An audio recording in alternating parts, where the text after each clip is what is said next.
So today's topic is about self-doubt. I'm going to crack on. And like I said, in my world of helping teens and women to develop more confidence in their life, this is one of the big weeds that I come across. And this is one of the big weeds that I pull out together with the client in the work that I do. So you see, when we're stuck in the emotion of self-doubt and how that shows up in all of the different ways, which I'm going to explore in just a minute, there's lots of different strings that come attached to that self-doubt in terms of how it shows up. So some of the ways that might show up if you're someone who experiences self-doubt, and the majority of us do, on different levels or different degrees, and it may or may not be of significant issue for you, but certainly for me, it was. Self-doubt was something that was a big weed that had really overgrown in my mind, and it manifested in all kinds of ways. And some of the ways that it might manifest for you,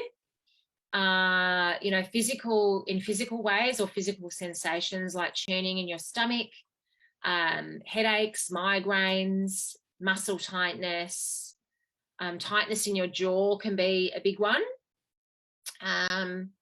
Certainly I know that was a factor for me. I'd be like clenching my jaw in my sleep. Getting embarrassed, so blushing, that physical sensation of embarrassment, when we're feeling that emotion of self-doubt, and not being able to look people in the eye is another one, where you doubt yourself, you just don't feel confident. So it can affect your interactions with others in that physical way where you're struggling to make confident eye contact. And that can really, be a barrier to communication and to developing relationships and maintaining relationships. Then we look at, the actions from self-doubt or inactions. So things like not showing up for things, whether that be socially, in your relationships, in your work, your career, in your business, if you're a business owner like I am, if you're experiencing self-doubt, it can be a big barrier to showing up for things. Not going for that job or promotion that you really want to go for because you're doubting yourself, and your ability to be worthy of that or to be successful of that.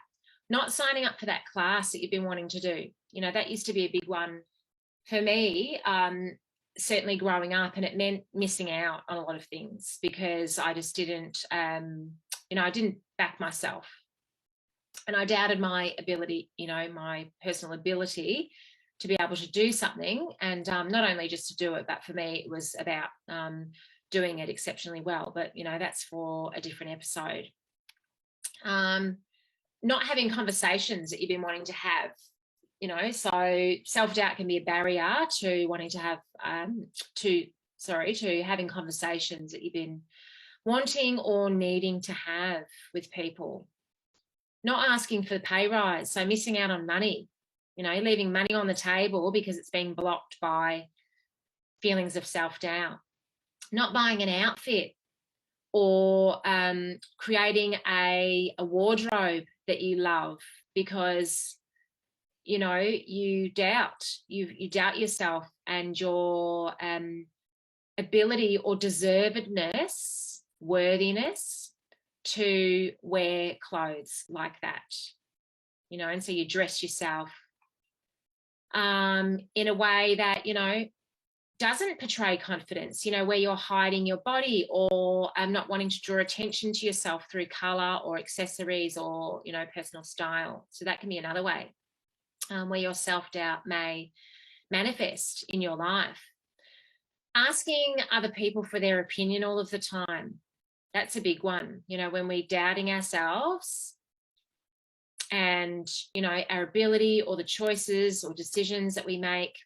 Just that constant need to outsource to others and ask other people's opinions on what they would do or what they think of the decision that you're about to make, or the choices that you've already made. Ruminating over decisions that you've made. So you've made a decision, but then just constantly, going over that in your head and questioning yourself whether you've made the right choice, or should you have made a different choice or decision. And you're second guessing yourself all the time as well. So tying in with that rumination. So second guessing yourself. So you've made a decision, but then just, doubting. So you see what I mean anyway, and that's not an exclusive list. I'm sure you can think of others. Maybe some of those physical sensations that I mentioned in the beginning are coming up for you right now, even in me talking about this subject, because you identify as being someone that, experiences this emotional sensation of self-doubt, and how that feels in your body.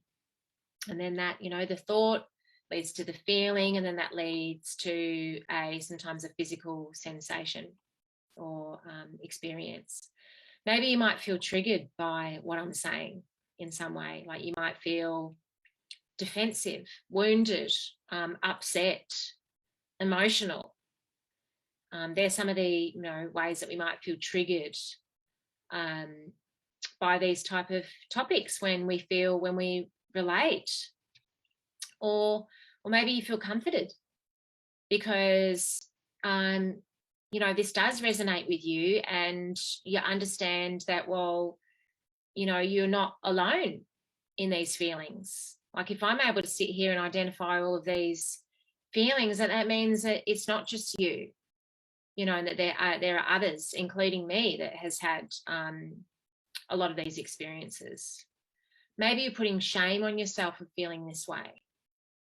Maybe you're in denial of some of these things and not wanting to see this part of yourself, or shine a light on this part of yourself. That can be, quite common. Maybe you've just accepted that that's who you are. This is a big one. So you've just accepted that this is who you are, and that you've always been this way, and you always will be.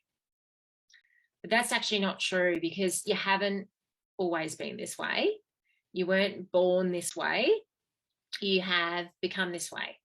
So somewhere along the line, you've had an experience, and no doubt many experiences that followed, like that first experience where you began to doubt yourself. You then formed a belief. So through that experience, you made that experience mean something about you.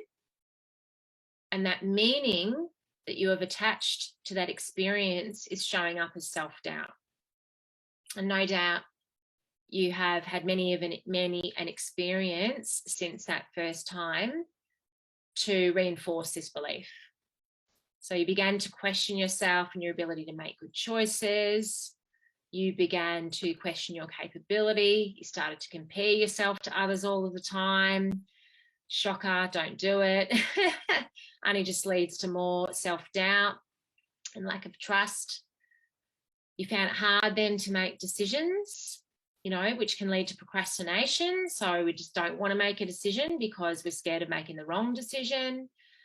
You're questioning your decisions and your choices. You're starting asking other people all the time, what would you do?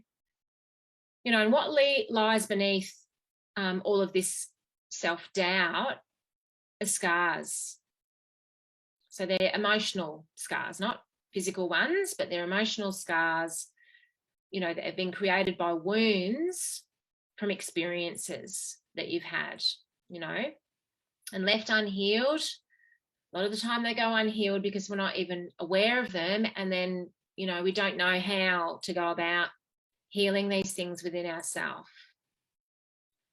And, often what lies beneath the weed that is self-doubt are roots like, I'm not good enough, I don't trust myself, I don't believe in myself, I'm not worthy, I'm not lovable, I'll make a mistake and people will reject me, or I'll make a mistake and people will judge me, or I'll make the wrong choice and people are going to laugh at me. So they can be some of the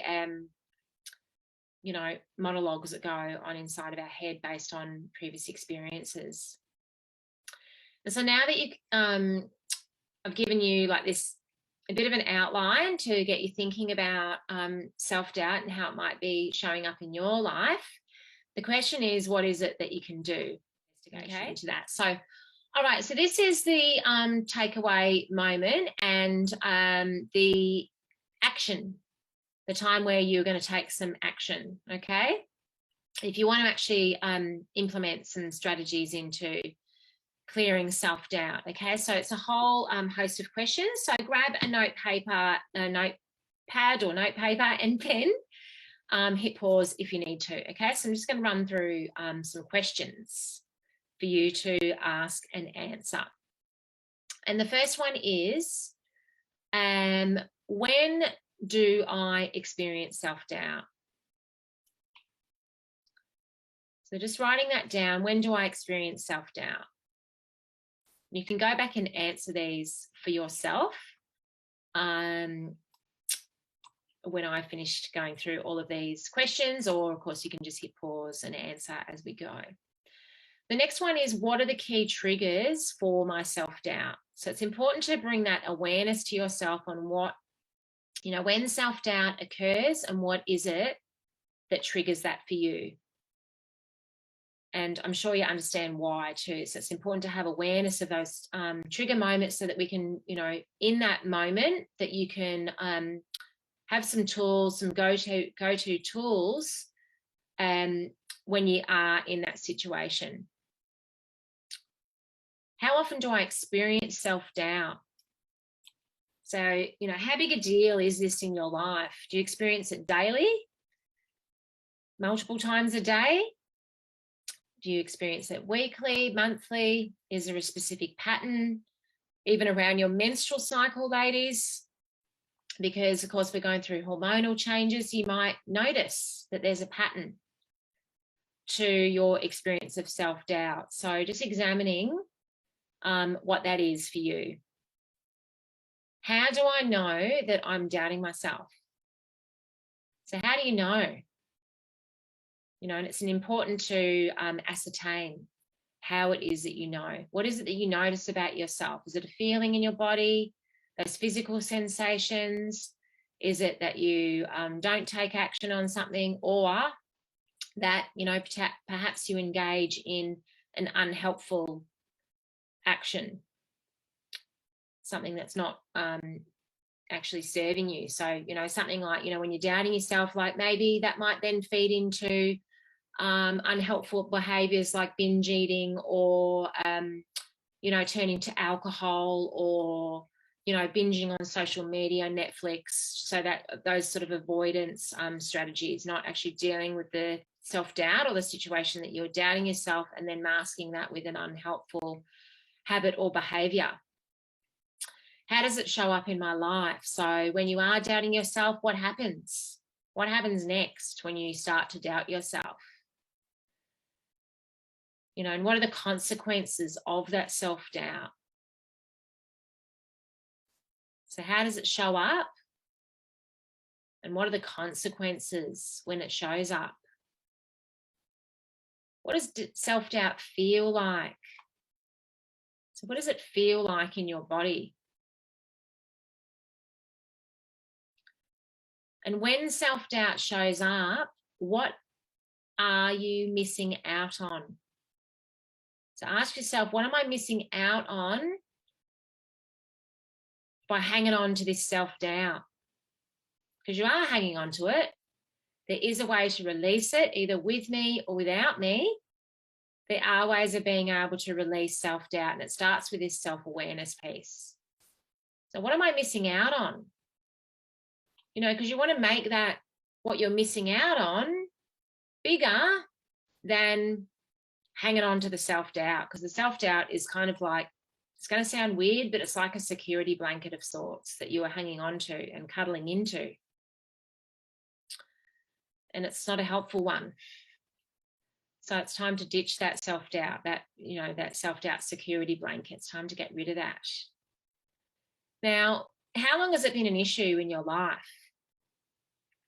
So I want you to think back to the first memory that you can recall And of course, in hypnosis, you were going to recall way back prior to your conscious memories. But what is the first conscious memory that you recall this feeling of self-doubt, when you first started to doubt yourself? When was that? So, and working back from there, how long has this been an issue in your life? Other than you, who is this impacting on? So who else might this self-doubt that you're carrying, who else might it be impacting on other than you? The next question, how are we going? Oh, we've gone way over time today, but that's okay. This is valuable training. So on a scale of 1 to 10, with 10 being unbearable, how much pain is this creating in your life? And on a scale of 1 to 10, with 10 being life-changing, what would it be like if you could remove this feeling of self-doubt from your life? Couple more questions. If self-doubt wasn't in my life, what could I replace it with? That's pretty powerful, because if you're not hanging on to that self-doubt security blanket, what could you replace it with that's going to be powerful and empowering? And finally, what's one step, one action step that I can take towards removing self-doubt? You've already taken one. If you've listened or watched to the end of this training today, and I hope that you have, that's what I'm showing up here for.